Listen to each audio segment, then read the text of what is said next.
Hello everyone, कैसे हो आप सभी लोग। आई होप आप बहुत अच्छे होंगे और अच्छे से तैयारी भी चल रही होगी। सो आज हम करने वाले हैं मंथली एमसीक्यू सीरीज का part 9 for the month of दिसंबर।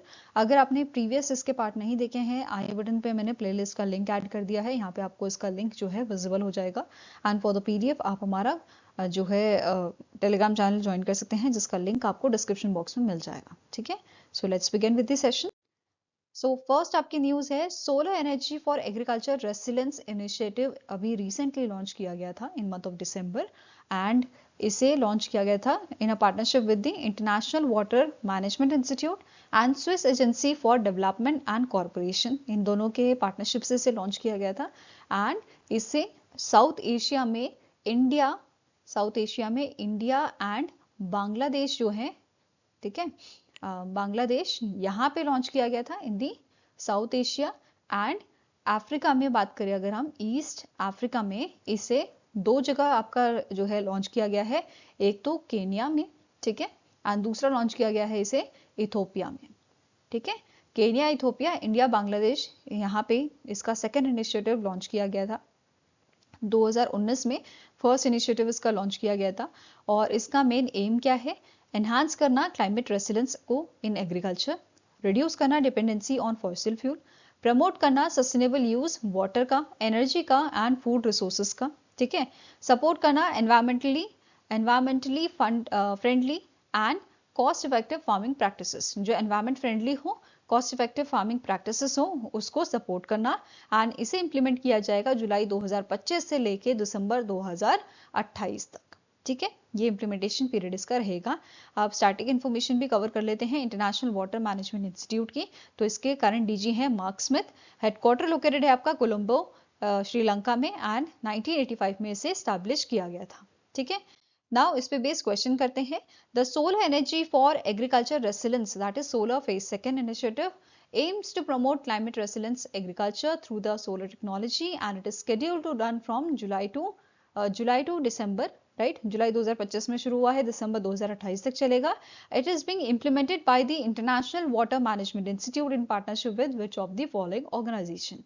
तो अभी हमने पढ़ा ये आपका IWMI and Swiss agency for development and corporation द्वारा इसको आपका लॉन्च किया गया था। ठीक है, इनको इम्प्लीमेंट किया जाएगा। ठीक है, इसके अलावा यहाँ पे सोलर फेज सेकंड की बात करें तो जैसे कि मैंने बताया, इंडिया और बांग्लादेश में से साउथ एशिया में लॉन्च किया गया है और केनिया और इथोपिया में ईस्ट अफ्रीका में से लॉन्च किया गया था।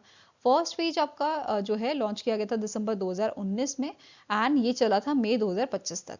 ठीक है, इससे फायदा क्या हुआ कि जो डीजल हम यूज करते थे उसका जो आपका यूसेज है वो कम हुआ है। ठीक है, कार्बन डाइऑक्साइड एमिशन जो है, जो CO2 एमिशन है, वो भी यहाँ पे कम हुआ है। And in many cases it helped prevent ground water over extraction also, right. Next news है, उड़ीसा सीएम मोहन चरण मांझी जो है, इन्होंने 15th international sand art festival and 36th Konark festival जो है इसे लॉन्च किया था at the heritage site Konark sun temple in Konark, Orissa. ये फेस्टिवल आपका खत्म होता 5 दिसंबर 2025 को। ठीक है, आपका 1 दिसंबर से स्टार्ट हुआ था और ये आपका खत्म हुआ था 5 दिसंबर 2025 को। ठीक है, ऑर्गेनाइज किसने किया था? उड़ीसा की डिपार्टमेंट ऑफ टूरिज्म ने इन कोलैबोरेशन विद ओडिशा संगीत नाटक academy and Odisha tourism development corporation. ठीक है, कोनार्क फेस्टिवल की बात करें, इसकी शुरुआत 1986 में की गई थी और यहाँ पे क्लासिकल डांस फॉर्म जैसे ओडिसी, कथक, भरतनाट्यम, कुचिपुड़ी, मणिपुरी, ये सब शोकेस किए जाते हैं। ठीक है, कोणार्क सन टेम्पल की बात कर लेते हैं यहाँ पे, जहाँ पे ये आपका कोणार्क मतलब कोणार्क फेस्टिवल जो है वो आपका इनॉग्रेट किया गया था। तो इसको बनाया किसने था? आपका जो किंग नरसिम्हा देवा फर्स्ट थे, उनके द्वारा इसको आपका बिल्ड किया गया था in the Eastern Ganga dynasty of the Eastern Ganga dynasty in the 13th century. And ये डेडिकेटेड है सूर्यदेव को, जो हमारे सूर्यदेव हैं। ठीक है, एंड उनके सेलेस्टियल कैरियट को, जो उनका रथ है, उसको डेडिकेट ये किया गया है। अब कोणार्क सन टेम्पल जो है ये यूनेस्को वर्ल्ड हेरिटेज साइट जो है 1984 में डिक्लेयर किया गया था। साथ में ही एक क्वेश्चन यहाँ पे बन सकता है, स्टैटिक क्वेश्चन, कि जो कोणार्क का आइकॉनिक व्हील है, ठीक है, कोणार्क सन टेम्पल का आइकॉनिक व्हील जो है आपका, वो कौन सी करेंसी में कौन से करेंसी नोट में इंडिया के आपका मेंशन किया गया है या फीचर किया गया है। ठीक है, ये रिवर्स साइड में मेंशन किया गया है in the Mahatma Gandhi series of 10 rupees note. ठीक है, 10 रुपए का जो नोट है यहाँ पे आप देख सकते हो, यहाँ पे ये आइकॉनिक व्हील जो है आपका वो मेंशन किया गया है। ठीक है, नेक्स्ट आपकी न्यूज है the Sahkar taxi corporative limited has begun the soft launch and beta trials of the government backed Bharat taxi services in Delhi and Gujarat. तो in month of December Sahkar taxi corporative limited जो है इन्होंने सॉफ्ट लॉन्च किया था Bharat taxi services का, and इसके beta trials Delhi and Gujarat में किए गए थे और इसको 1 जनवरी 2026 को ऑफिशियली लॉन्च किया गया है। ठीक है, अब यहाँ पे जो भारत टैक्सी ड्राइवर्स हैं उनको डेजिग्नेट किया गया है एज अ सारथी। सारथी आपको पता होगा, अगर आपने महाभारत देखी है, ठीक है, बहुत बच्चों ने देखी है, राइट, तो उसमें बोलते हैं ना आपका जो रथ चलाता है उसको सारथी बोलते हैं, राइट। तो भारत टैक्सी ड्राइवर्स जो हैं इनको सारथी के नाम से संबोधित किया जाएगा।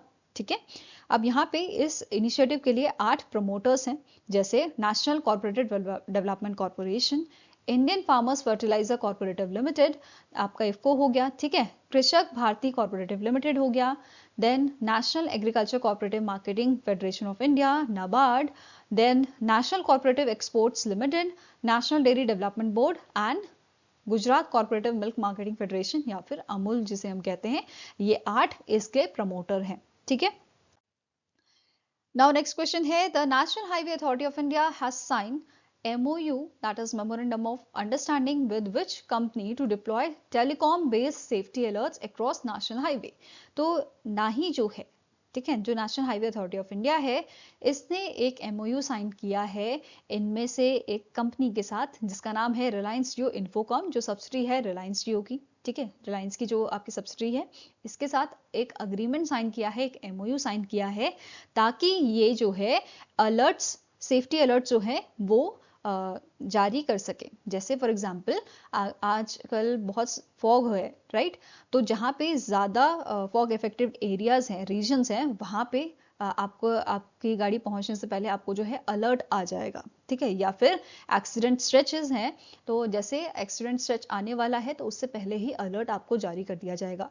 जैसे अगर आप हाईवे पे चल रहे हो, ठीक है, आप हाईवे पे ड्राइव करो तो बहुत जगह आपको जो है पहले ही साइन बोर्ड दिख जाते हैं कि यहाँ पे आपका जो है एक्सीडेंट स्ट्रेच है या एक्सीडेंट प्रोन एरिया है। ठीक है, अगर स्कूल है, ठीक है, तो उसके बारे में भी आपका मेंशन किया जाता है, इन्फॉर्मेशन दी जाती है। तो अब ये आपके मोबाइल में अलर्ट जारी करने की यहाँ पे बात की गई है। जो national Highway Authority of India है इसने MOU साइन किया है रिलायंस जियो इन्फोकॉम के साथ, ताकि ये सेफ्टी अलर्ट्स हमें भेज पाए। ठीक है, और जो हमारे एक्सीडेंट्स यहाँ पे होते हैं उनको रोक पाए। ठीक है, नाउ नेक्स्ट आपकी न्यूज है ब्यूरो ऑफ इंडियन स्टैंडर्ड जो है under the ministry of consumer affairs, इसने रिलीज किया है अर्थक्वेक डिजाइन कोड 2025, जिसमें इसने रिवाइज किया है, इसने अपडेट किया है सीज्मिक जोनेशन मैप को। ठीक है, इसके बारे में डिटेल में देखते हैं तो जाके आपको ज्यादा इसका समझ आएगा। तो यहाँ पे जो अपडेट हुई है उसमें सबसे पहली चीज है एक नया जोन यहाँ पे ऐड किया गया है जिसका नाम है जोन 6। ठीक है, जोन 6 यहाँ पे ऐड किया गया है which is highest risk category, जहाँ पे सबसे ज्यादा हाईएस्ट रिस्क है वो कैटेगरी एक आपकी है जिसे डाला गया है जोन 6 में। ठीक है, और इसमें आपका कौन सा एरिया आएगा, हिमालयन आर्क, जहाँ पे जम्मू एंड कश्मीर, लद्दाख, हिमाचल प्रदेश, उत्तराखंड, सिक्किम, अरुणाचल प्रदेश, ये पूरी आपकी देखा जाए तो एक हिमालयन आर्क यहाँ पे बनता है, और इसे जो हाईएस्ट रिस्क कैटेगरी में आता है उसको जोन 6 के नाम से यहाँ पे इंट्रोड्यूस किया गया है। ठीक है, मतलब हाईएस्ट रिस्क वाला आपका जोन कौन सा है, जोन 6। ठीक है, इसके अलावा क्या चेंजेस हुए हैं, एडवांस मैथडोलॉजी यहाँ पे यूज की जाएगी। ठीक है, जैसे यहाँ पे आपका PSHA that is probabilistic seismic hazard assessment यहाँ पे किया जाएगा कि पुराना जो आपका अर्थक्वेक है, मतलब जैसे अर्थक्वेक जो आ चुके हैं पहले, राइट, उनको एनालिसिस किया जाएगा और जो अर्थक्वेक आने वाले हैं उनकी पूरी कैलकुलेशन यहाँ पे मैथमेटिकल एस्टिमेशन जो है वो बिठाया जाएगा, और जो है मतलब मुसीबत आने से पहले ही यहाँ पे एक अलर्ट जो है वो हम ये प्रोवाइड कर पाएंगे। ठीक है, इससे क्या होगा, फायदा ये होगा कि नुकसान कम होएगा। ठीक है, मतलब हमारे जैसे हम बहुत सारे एग्जाम में देखते हैं ना, प्रीवियस ईयर पैटर्न देखते हैं और उसके हिसाब से आगे का पढ़ाई स्टार्ट करते हैं, तो वही चीज यहाँ पे करने की बात की गई है प्रोबेबिलिस्टिक सीस्मिक हैजार्ड असेसमेंट की, कि जो आपके पुराने अर्थक्वेक आए हैं उनको, उनके सिचुएशन देखी गई है कि उस टाइम पे क्या वेदर यहाँ पे रहा था। ठीक है, क्या क्या चेंजेस यहाँ पे हमें देखने को मिले थे, तो उसके बेसिस पे एस्टिमेशन यहाँ पे की जाएगी, और जो आने वाला आपकी जो मुसीबतें हैं, जो आने वाला फ्यूचर अर्थक्वेक है, उसके बारे में यहाँ पे फर्दर स्ट्रैटेजीज बनाई जाएंगी। ठीक है, क्या इंटेंसिटी इसकी होगी, ठीक है, कौन से एरिया में ज्यादा ये इफेक्ट करेगा, तो ये सब चीजें एनालिसिस यहाँ पे किया जाएगा। ठीक है, दूसरा आपका एडवांस मेथोलॉजी है probabilistic exposure and multi hazard. ठीक है, इसे यहाँ पे बात की गई है कि यहाँ पे इंट्रोड्यूस किया गया है एक्सपोजर विंडो, जो कंसिडर करेगा पॉपुलेशन डेंसिटी को, infrastructure and socio economic vulnerability को। ठीक है, साथ में ही यहाँ पे जो नोट करने वाली चीज है कि हैजार्ड जोन जो है उसको एक्सटेंड किया गया है, उसको बढ़ाया गया है। ठीक है, पहले हाई रिस्क जोन जो था वो आपका मॉडरेट होता था, मतलब 50 ये आपका रहता था लगभग फ्रॉम 59%, अब इसको एक्सटेंड करके 61% यहाँ पे कर दिया गया है। ठीक है, 61% of India's land now in a moderate to high risk zone. पहले 59% था, अब 61% ये बढ़ गया है। ठीक है, साथ में ही 75% ऑफ पॉपुलेशन जो है वो सीज्मिकली एक्टिव एरियाज में रहती है, ये भी यहाँ पे मेंशन किया गया है। नाउ नेक्स्ट पॉइंट क्या बोल रहा है, बिल्डिंग एंड इंफ्रास्ट्रक्चर सेफ्टी। पहली बार यहाँ पे जो नॉन स्ट्रक्चरल एलिमेंट्स हैं उस पे भी फोकस किया गया है, जैसे हमारी सीलिंग हो गई, वाटर टैंक्स हो गए, फैसाड्स हो गए। ठीक है, यहाँ पे क्या बोला है, ये सारी चीजों का अगर वेट जो है it is more than 1% of buildings total weight, तो इसको यहाँ पे हमें जो है सिक्योर करना होगा, मतलब अच्छे से इसको हमें जो है यहाँ पे बनाना होगा।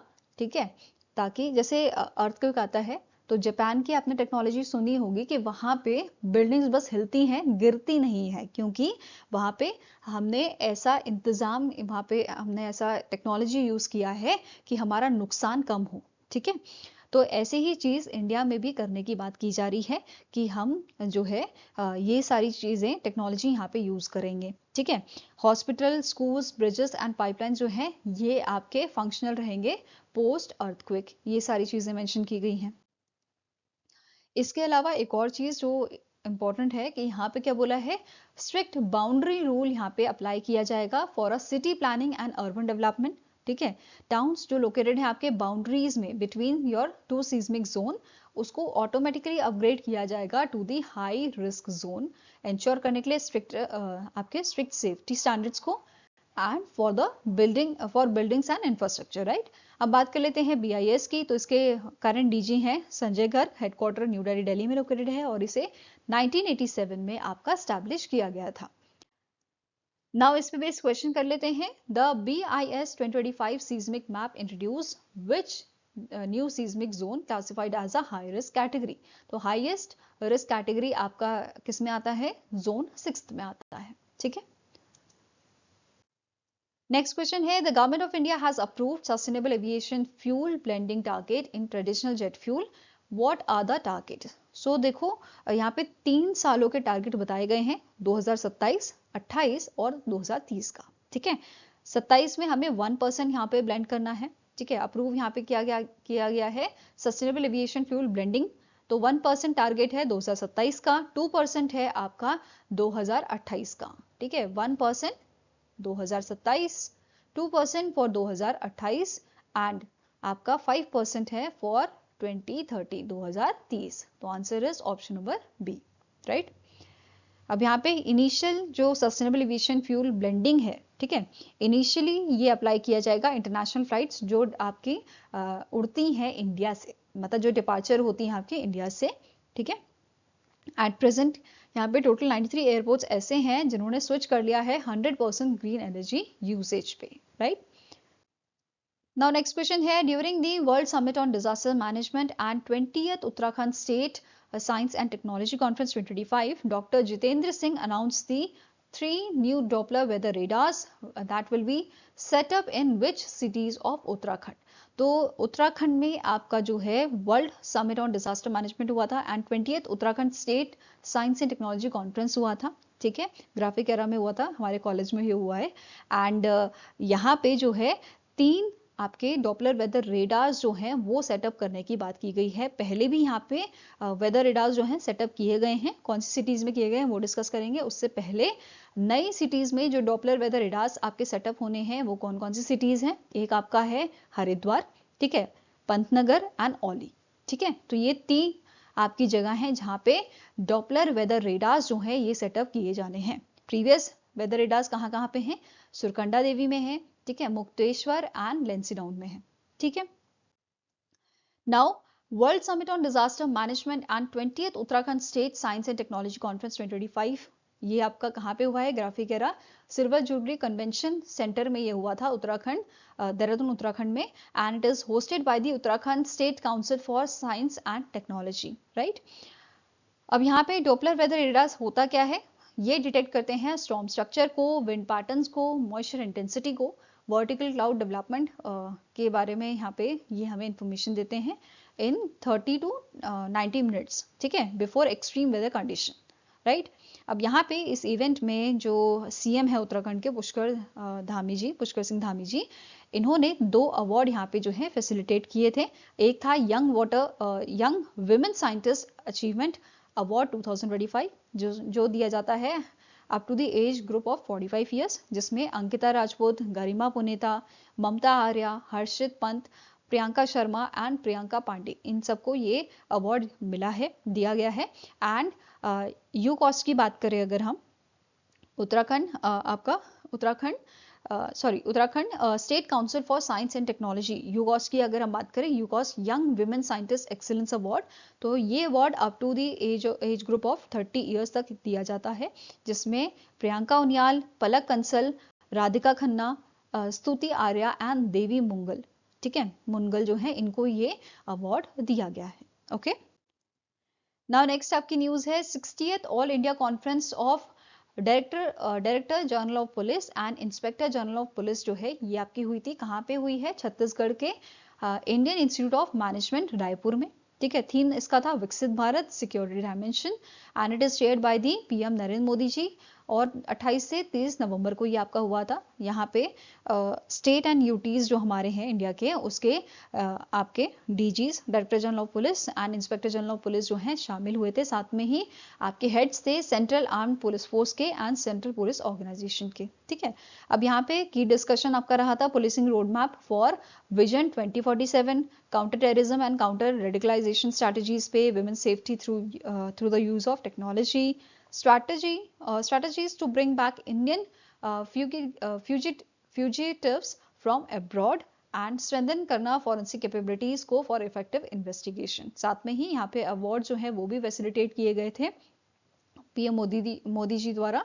एंड ये था आपका प्रेसिडेंट्स पुलिस मेडल, और ये डिस्टिंग्विश्ड सर्विस जो आपके हैं मतलब डिस्टिंग्विश सर्विस के लिए इंटेलिजेंस ब्यूरो ऑफिसर्स को दिया गया है, ठीक है। इसके अलावा यहाँ पे 3 बेस्ट परफॉर्मिंग सिटीज को भी अवार्ड यहाँ पे मिला है इन दी अर्बन पुलिसिंग।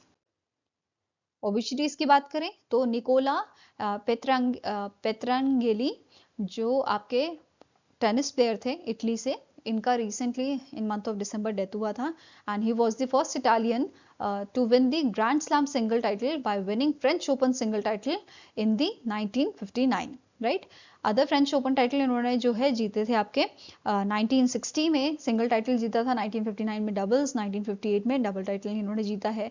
इनके करियर में इन्होंने टोटल 48 टाइटल्स यहाँ पे जीते थे। साथ में ही इन्होंने डेविस कप भी बहुत बार खेला है 164 टाइम एंड इन्होंने 120 टाइम जो है इसको जीता भी है। इसके साथ ही 1986 में निकोला पेत्रंगेली जो थे इनको इंडक्ट किया गया था international tennis hall of fame में।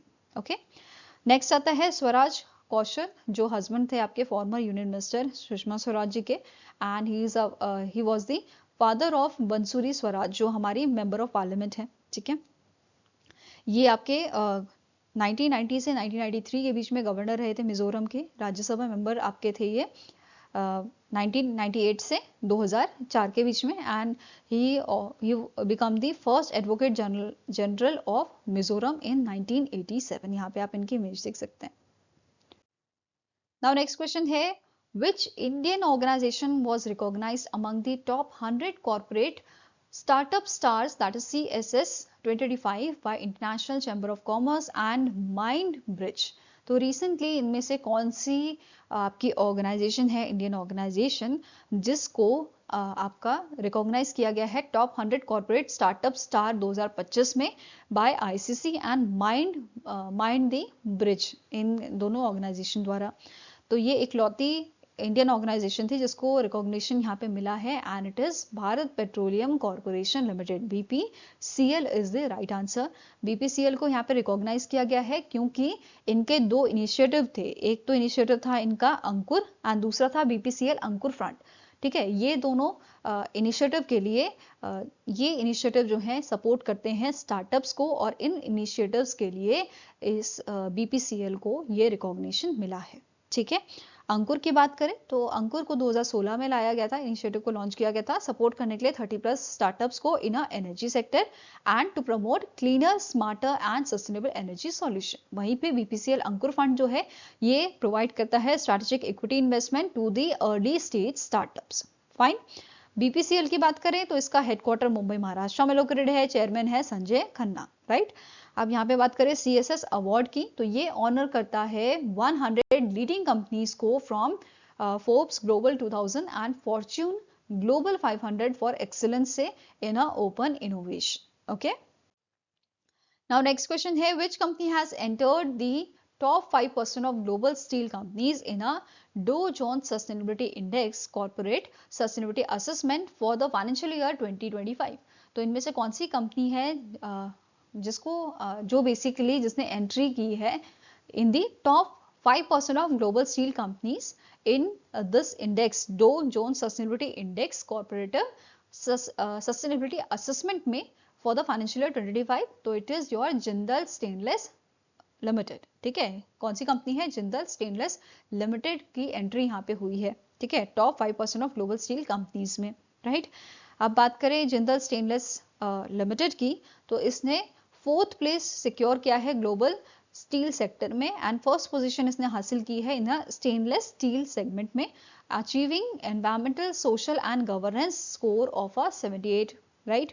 अदर स्कोर्स यहाँ पे एनवायरमेंटल की बात करें 83 स्कोर था, सोशल में 73, गवर्नेंस एंड इकोनॉमिक में 76, ट्रांसपेरेंसी एंड रिपोर्टिंग में 100 एंड डेटा अवेलेबिलिटी रेट में 97%, राइट। इसके अलावा जो असेसमेंट था इसे कंडक्ट किया जाता है annually by the S and P Dow Jones indices. ठीक है, एंड ये असेसमेंट क्राइटेरिया क्या होता है, ये इवैल्यूएट करता है कंपनीज को on economic, environmental and social dimension, governance and long term sustainability strategies पे। क्लियर है। नाउ नेक्स्ट आपको क्वेश्चन है, the Atal innovation mission which comes under the Niti Aayog has signed a statement of intent with which company to jointly develop the M-Star TM Global AI Connect। तो इनमें से कौन सी आपकी जो है company है जिसने आपका जो है स्टेटमेंट ऑफ इंटेंट साइन किया है अटल इनोवेशन मिशन के साथ डेवलप करने के लिए M-Star TM global AI connect platform, जो आपका AI प्लेटफॉर्म रहेगा। ठीक है, so answer here is option number B, that is Hitachi MGRM Net Limited. इनके साथ ये अग्रीमेंट साइन हुआ है, ये स्टेटमेंट ऑफ इंटेंट साइन हुआ है, और यहाँ पे बात की जा रही है M-Star TM global AI connect की, जो AI ड्रिवन प्लेटफॉर्म है which unifies student, educators, institutions and industry, और ये एक्सेलरेट करेगा इंडिया के इनोवेशंस को from lab to market, and it will also boost the export readiness, right. Signatories की बात करें तो डॉक्टर दीपक बागला जो मिशन डायरेक्टर हैं आपके अटल इनोवेशन मिशन के, एंड डॉक्टर भारत कौशल जो एग्जीक्यूटिव चेयरमैन है Hitachi India, and he is a MD of HMN, right. So इनके बीच में ये अग्रीमेंट साइन हुआ था। Fine. Now next is, in December 2025, the 10th edition of exercise Garuda Shakti was held at the Special Forces Training School in Bakhol, Himachal Pradesh, between India and which country?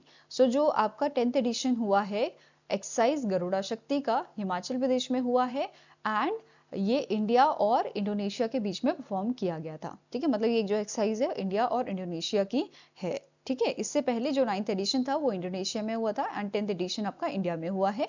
कॉन्टिजेंट्स की बात करें तो parachute regiment जो है आपकी special force India की, उन्होंने यहाँ पे पार्टिसिपेट किया था एंड इंडोनेशिया की पर्सनल जो आपके थे इंडोनेशियन स्पेशल फोर्सेस के, उन्होंने यहाँ पे पार्टिसिपेट किया था इंडोनेशिया की तरफ से। ठीक है, पहला एडिशन कब हुआ था? 2012 में इसकी शुरुआत जो है की गई थी, फर्स्ट एडिशन आपका हुआ था।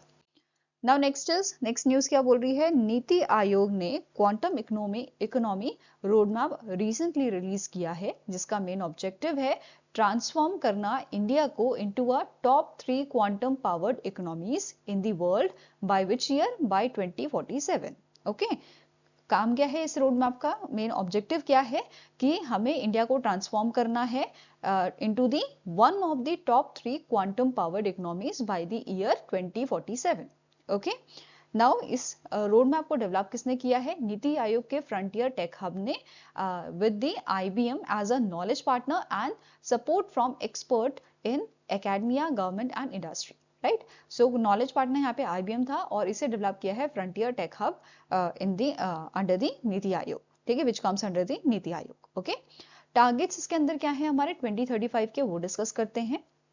हमें इंक्यूबेट करना है at least 10 globally competitive quantum startups को, each earning over 100 million US dollar. ठीक है, दूसरा पॉइंट क्या बोल रहा है? हमें कैप्चर करना है more than 50% of a global quantum software and services market को।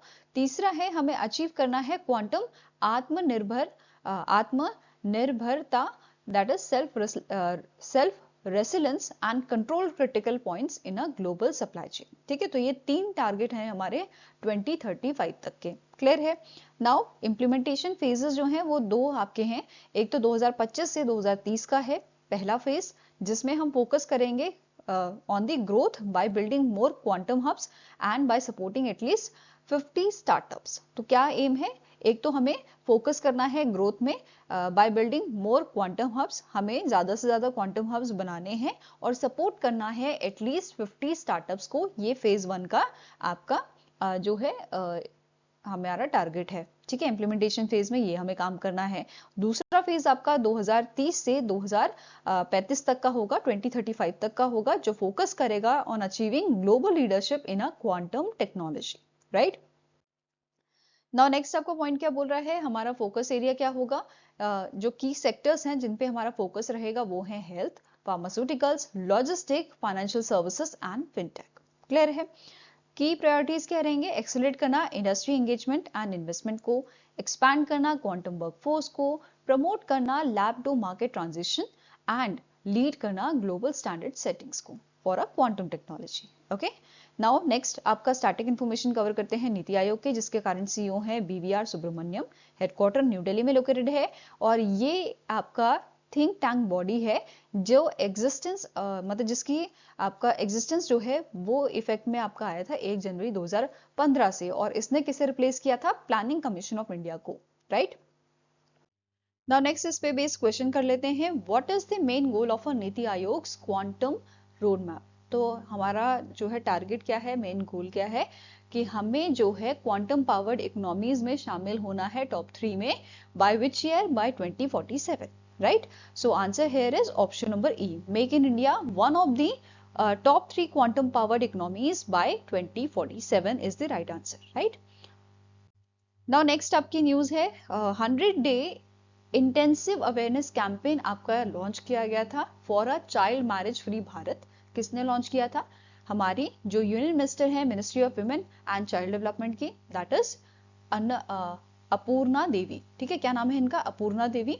और यहीं पे अगर बात करें मिनिस्टर ऑफ स्टेट की तो इनका नाम है सावित्री ठाकुर। ठीक है, तो ये भी इस इवेंट में आपकी शामिल थी एंड यहाँ पे अन्नपूर्णा देवी जो है इन्होंने लॉन्च किया था 100 day intensive awareness campaign for the child marriage free Bharat. Okay, कहाँ पे लॉन्च किया गया था? न्यू दिल्ली में लॉन्च किया गया था and it marks the first anniversary of a बाल विवाह मुक्त अभियान, भारत अभियान, जो नवंबर 2024 में लॉन्च किया गया था। ठीक है, अब 100 दिन का ये आपका अवेयरनेस कैंपेन है जो 3 भागों में विभाजित किया गया है। ठीक है, मतलब 3 फेज इसके एक तरह से आप समझ सकते हो। ठीक है।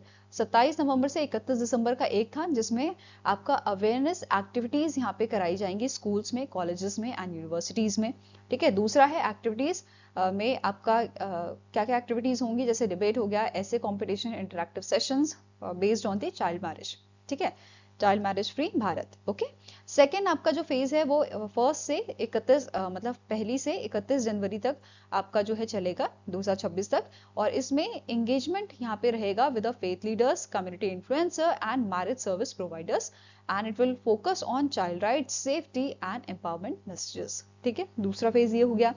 तीसरा फेज आपका 1 फरवरी से 8 मार्च तक रहेगा, which will mobilize which includes mobilization of a gram panchayat and municipal wards. इसका एम रहेगा पास करना resolution declaring their areas child marriage free. Okay, third है यहाँ पे फ्रंटलाइन वर्कर्स कौन कौन से इन्वॉल्व होंगे इस अवेयरनेस में, अवेयरनेस कैंपेन में। आंगनवाड़ी वर्कर्स हो गए आपके, accredited social health activist, auxiliary nurse, midwifery, ठीक है। नेक्स्ट है teachers and counsellor, one stop centre and NGOs इसमें शामिल रहेंगे आपके। ये यहाँ पे वर्क करेंगे एज अ फ्रंट लाइन, ठीक है, फ्रंट लाइन में ये वर्क करेंगे। इनका काम रहेगा अवेयरनेस फैलाना, रिपोर्ट करना एंड सपोर्ट करना to prevent the child marriage, ठीक है। कौन कौन सी मिनिस्ट्री इसमें इन्वॉल्व है आपकी, हमारी ministry of women and child development के साथ साथ ministry of health and family welfare, ministry of Panchayati Raj, rural development and ministry of education भी इसमें शामिल है। ओके, नाउ एडिशनल इन्फॉर्मेशन की बात करते हैं, चाइल्ड मैरिज के क्या आपके एज है। सो गर्ल्स के लिए आपका 18 ईयर्स है, ठीक है। अंडर 18 ईयर्स अगर गर्ल है, ठीक है, मतलब 18 साल से नीचे अगर लड़की है और उसकी शादी करा दी जाती है लड़के से, ठीक है, जिसकी उम्र आपकी 21 साल से कम है, मतलब लड़का 21 साल से कम है और लड़की अगर 18 साल से कम है, तो इसे हम चाइल्ड मैरिज कहेंगे अगर दोनों की शादी करवाई जाती है। दूसरा केस है कि लड़की 18 साल से नीचे है बट लड़का आपका 21 साल से ज्यादा है, इन दैट केस ऑल्सो इसे कंसिडर किया जाएगा एज अ चाइल्ड मैरिज, ठीक है। ये क्लियर हुआ।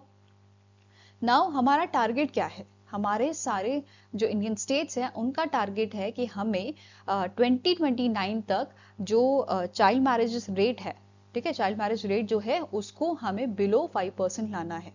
अगर बात की जाए अभी कितना है, तो 2000 आपका 19 से 21 के बीच में सर्वे हुआ था, नेशनल फैमिली हेल्थ सर्वे, जिसमें बताया गया है 23.3% आपका रेट रहा था चाइल्ड मैरिज का। और इससे पहले 2005 से 2006 के बीच में जो सर्वे हुआ था उसमें बताया गया था 47.4% का यहाँ पे रेट है, चाइल्ड मैरिज रेट, ठीक है।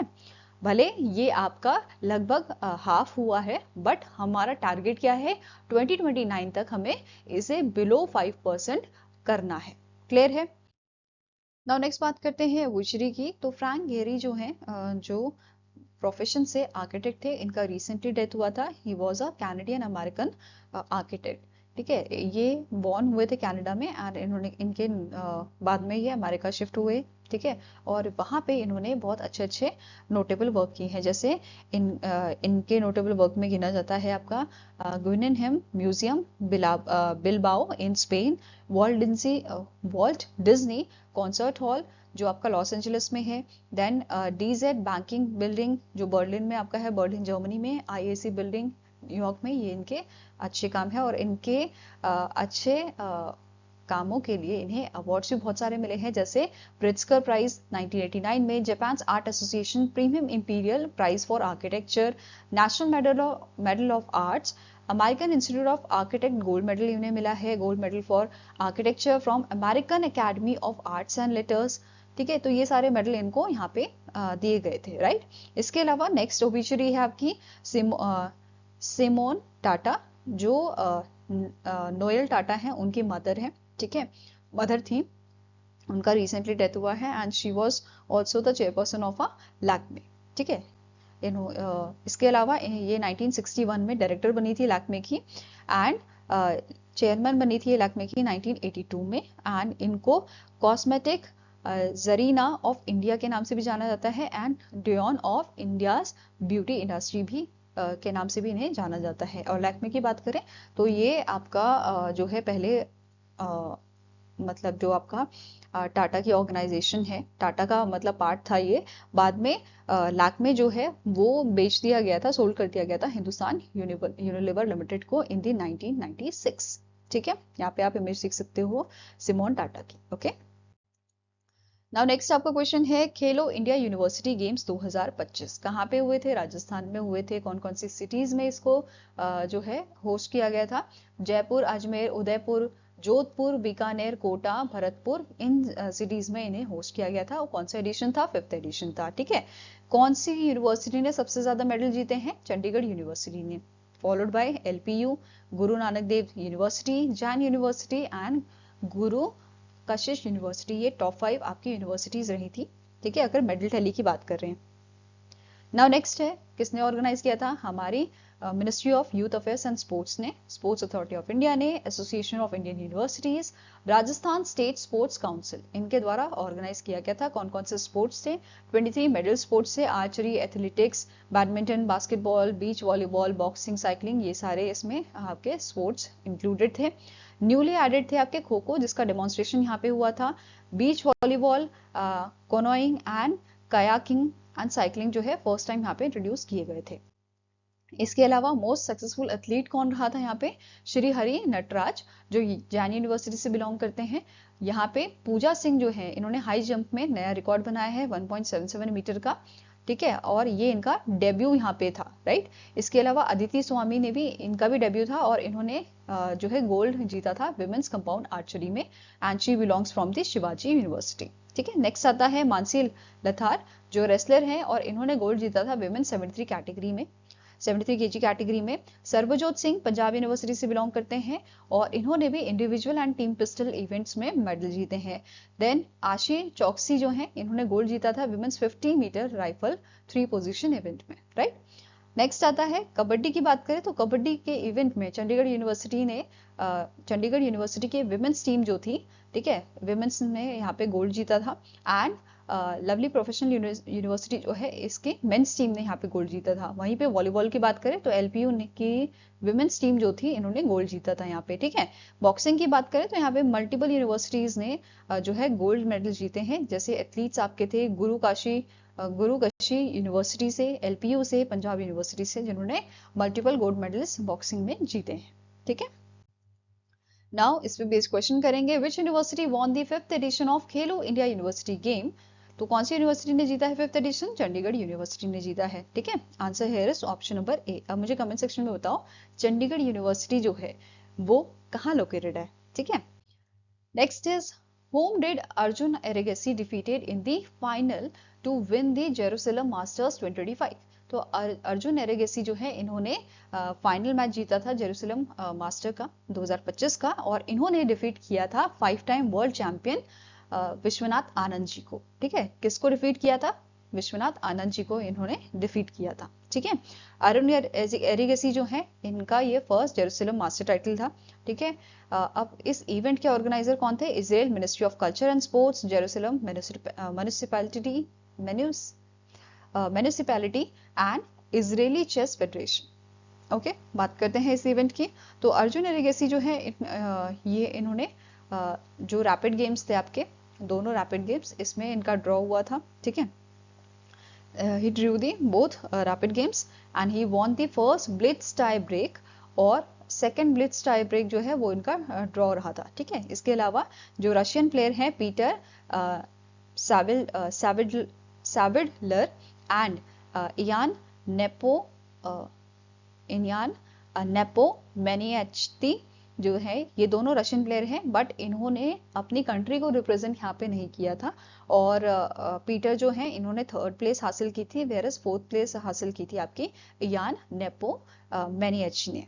ठीक है, नाउ बात करते हैं इजराइल चेस फेडरेशन की। इसके चेयरमैन है डॉक्टर जिविका बरकाई। स्टैब्लिश इसे किया गया था 1951 में। हेडक्वार्टर आपका टेल अवीव इजराइल में लोकेटेड है। नाउ नेक्स्ट न्यूज क्या है? डिपार्टमेंट ऑफ टेक्नोलॉजी जो है, ठीक है, which comes under the ministry of science and technology and biotechnology industry research assistant council ने रिन्यू किया है एंगेजमेंट स्ट्रैटेजी, किसके साथ? With a collision for epidemic preparedness preparedness innovation के साथ, दैट इज CEPI के साथ, department of biotechnology and biotechnology industry research assistance council ने रिन्यू किया है एंगेजमेंट स्ट्रैटेजी। ठीक है, फोकस यहाँ पे अगर हम बात करें इस एंगेजमेंट स्ट्रैटेजी का, तो फोकस क्या है, कॉपरेशन करना on vaccine and allied technology research development and innovation पे। और रिन्यूअल डेट आपकी इसकी है 18 सितंबर 2025।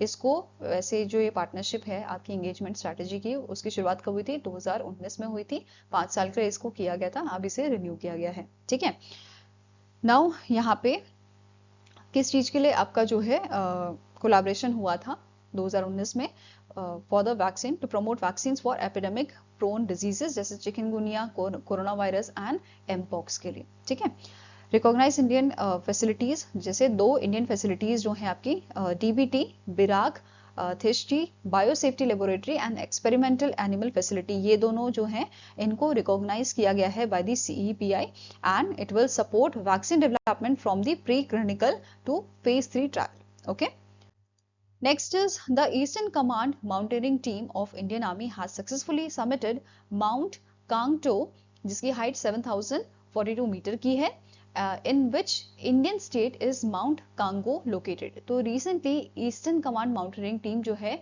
उन्होंने सक्सेसफुली सबमिट किया था माउंट कांगटो को, जो लोकेटेड है आपका अरुणाचल प्रदेश में। ठीक है, कहाँ पे लोकेटेड है, अरुणाचल प्रदेश में लोकेटेड है। और ये 18 मेंबर की ये जो है टीम थी, जिसका मोटो है nothing is impossible for the Indian army. Right, अब जो ये मिशन था इसको फ्लैग ऑफ किया गया था जनरल ऑफिसर कमांडिंग गजराज क्रॉप ने, एंड इसको बाद में later it was flagged in by the Lieutenant General Ramchandra Tiwari, right, जो आपके इंडियन आर्मी के कमांडर हैं from the eastern command. Right, now next आपको क्वेश्चन है, which organisation launch the passport verification record feature on a DigiLocker in collaboration with ministry of external affairs. तो recently जो national e governance division है, जो आपका ministry of electronics and information technology के under आता है, इसने in collaboration with ministry of external affairs launch किया था एक नया फीचर डिजी लॉकर में, जिसका नाम है passport verification record, that is PVR feature यहाँ पे लॉन्च किया गया था। आप इजीली पासपोर्ट वेरिफिकेशन कर सकते हैं। ठीक है, पासपोर्ट वेरिफिकेशन रिकॉर्ड वाला फीचर यहाँ पे अब अवेलेबल हो चुका है इनकी ऐप में, राइट, इनकी वेबसाइट में एंड ऐप में। अब डिजी लॉकर क्या है, ये secure cloud based digital document wallet है, जिसको लॉन्च किया गया था ministry of electronics and information technology ने in the year 2015 under digital India initiative. Right, now next आपकी न्यूज है, DRDO ने रिसेंटली 7 इंडिजिनियस टेक्नोलॉजी जो है वो इंडियन आर्म फोर्सेस को, जो आपकी इंडियन आर्मी है, इंडियन एयरफोर्स है, इंडियन नेवी है, इनको हैंड ओवर की हैं under which scheme, under your technology development fund. ठीक है, इस स्कीम के तहत ये 7 टेक्नोलॉजी हैंड ओवर की गई हैं। Right, on occasion of a empowered committee meeting जो आपकी न्यू दिल्ली में हुई थी। ओके, अब बात करते हैं 7 टेक्नोलॉजी जो हैंडओवर की गई हैं। पहली है indigenous high voltage power supply for airborne self protection jammers and it will enhance aircraft electronic warfare capability for jamming and self protection. Next आती है टाइड एफिशिएंट गैंगवे, जो आपकी है फॉर द नेवल जेटीज, एंड ये ensure करेगी safe boarding and D boarding under very tidal condition. Next आपकी है advance VLF HF switching matrix system, जो इनेबल करेगा secure communication across very low and high frequency bands and support करेगा command and control operation in challenging environment.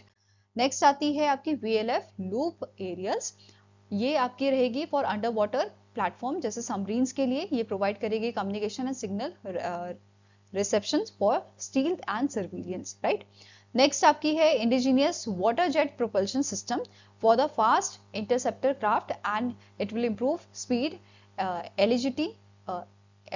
agility and maneuverability for a coastal and offshore security operation. Next आती है novel